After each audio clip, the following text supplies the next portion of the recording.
starting our 4000th store with us. It's a milestone with that many. But let me echo a bit about what I said earlier. So my father started this company in 1984, and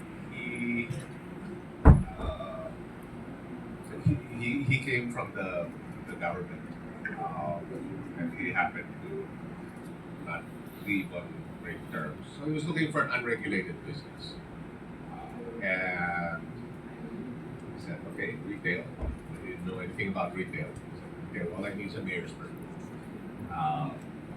And so he sought together with my uncle and another friend the license for the Philippines. And with 1 million pesos each from the three of them, so 3 million, which basically today would buy you half a store. They started the company. And then interest rates hit 50%, the dollar went from 12 to 25, and 1984. So not great time. And then I came in 93, and we had 40 stores then. So it took us like 10 years to get to 40 stores. We IPO'd in 1998, based on financial crisis. That's the last time. And we had 100 stores then. I left after the IPO. Father-son story arc.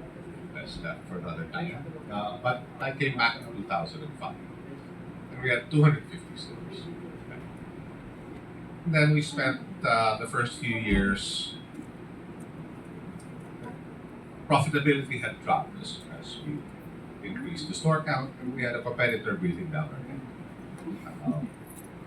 And we said we need to figure things out and make sure that the unit economics are profitable, that we're actually making money at each store we build before we start building more.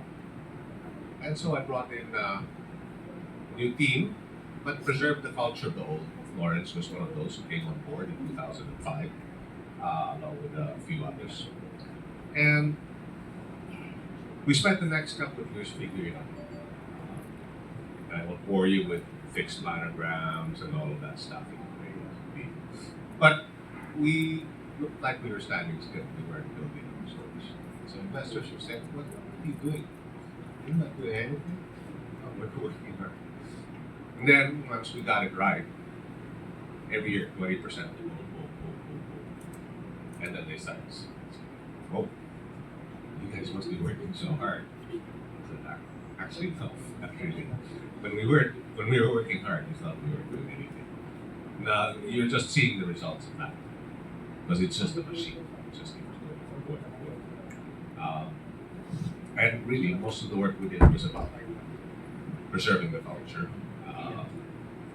taking care of one another, having parties, Christmas parties, because the culture is the bedrock of that. It's what my father passed on. He passed on that culture of integrity, malasakit, being a neighbor you can count. I'm grateful for that. That culture was tested, and our model was tested under COVID. I mean, we all had a hard time.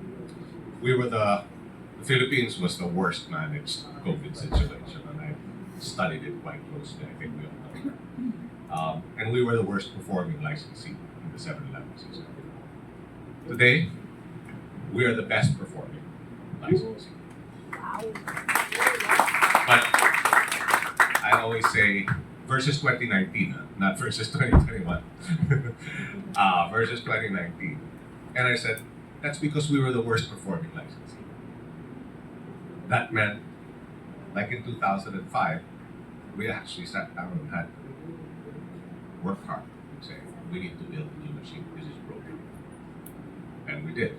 And we said, it's going to be different. This pandemic will end, but it will be a long time.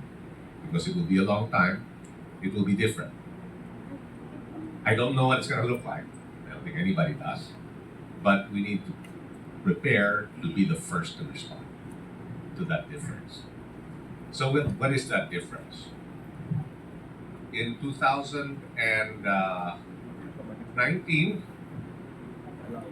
Visayas and Mindanao were not as profitable as Metro Manila and Luzon. Today, they are 2 to 3 times as profitable. Because I think work from home from the US led to outsourcing in the Philippines. So we scrambled to grow in this field. And fortunately, we had the supply chain to be able to do that. So we actually have very few competitors outside of Luzon. It is very hard to go outside because of the logistics. Convenience stores need delivery every day. Well, another thing that's changed is digitalization. We're a big cash-in business. GCash has gotten very large. And so now we have to look for other digital services. We rolled out the cash recycler ATMs during the pandemic, early 22.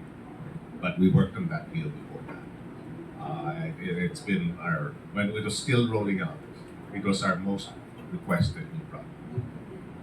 Because in many small cities and towns, we knew this because we had to drive 2 hours to deposit to the nearest bank. Now we just deposit to the ATM, and customers are now able to avail of financial services. So we're looking at more things like that. And of course, that drives traffic. It also keeps our stores safe because now they're not sitting on a long weekend. They'll have 5 million pesos in cash. Christmas, maybe 10. Those banks are closed for 10 days. You are at great risk. And the store manager is that great temptation. So I'm proud not just of where we are, but how we got here. During the pandemic, I think we had the fewest layoffs. We had practically no layoffs. But I did tell my people, I said, nobody's getting a salary increase. The salary increase we said last year, no. Because we cannot increase salaries if we're going to lay off. We have to stay together as a family. Because when this ends, we will grow again and we will need that culture strong. The other thing we did, and we were the only ones to do this, I know, is we financed our franchisees. We gave them loans so that they would stay open. And both employees and franchisees remember that now. Remember how we stuck together. And it's really why we have the results we have today. 2023 was 70% up the previous year, which was 20. So with that, it took us 40 years. First, 10 years for the first 40 stores, another 10 years for the next 200, and then 10 years for the next 1,000, and then 10 years for the next 3,000. So hopefully we'll continue that kind of exponential. Thank you.